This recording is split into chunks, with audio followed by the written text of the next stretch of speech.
บายดีเนาะมื้อนี้ยาโปรเจกเตอร์ลาวสิมารีวิวกันสัญญาณการขโมยรถจักรที่ว่ามีชื่อว่าออโต้รูทเนาะมื้อนี้ก็ได้ติดตั้งให้กับรถนี่คิก125ไอเนาะซึ่งว่าตัวนี้เป็นปลั๊กตรงรุ่นเลยเด้อบ่มีการตัดต่อสายไฟอย่างซึ่งว่า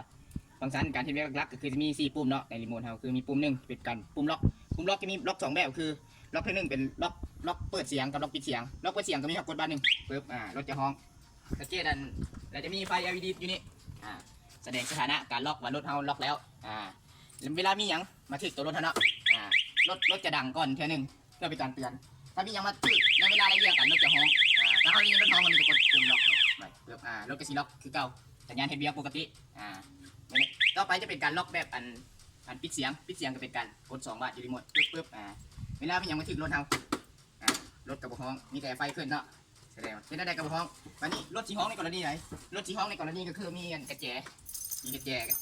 แจอย่างกระยานแหละมาถึงตัวรถแทงบล็อกกระแจปุ๊บกดไปออนรถจะฮ้องไม่ได้โจสตาร์ทบ่ได้มันจะตัดระบบไฟทั้งเลยถ้าเขาได้ยินตอนนี้เขากดปุ่มล็อกแล้วรถจีนโบเศร้าฮ้องนะให้สันนิษฐานไปเลยว่ารถเฮาถือแทงบล็อกกระแจเราต้องที่มาเบิ่งแล้วเขามีกดปุ่มกดล็อกปุ๊บรถก็สิกลับมาใช้ในการปกติมัน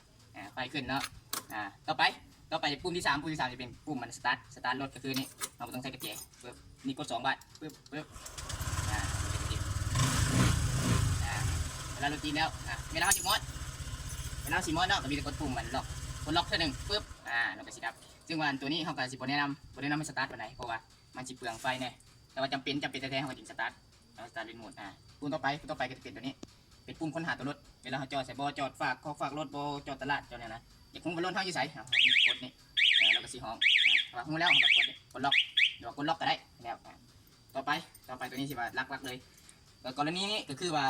จอดไว้เนาะจอดล็อกคอรถอย่างธรรมดามีโจรมาลักรถเฮาสตาร์ทไปแล้วนะรถขี่ไปแล้วเขาเห็นในระยะประมาณนั้น50-100 เมตรมันก็ขึ้นกับท่ารีโมทเท่านี้แหละในระยะนั้นเขาเห็นว่ารถเฮานี่ถูกลักแล้วเขามีแต่กดปุ่มมันล็อกเลย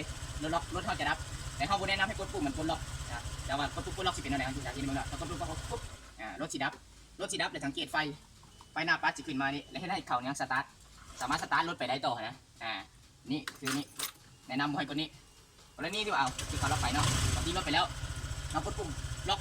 สั่งล็อกรถปุ๊บรถสีฮ้องประมาณ10 วิ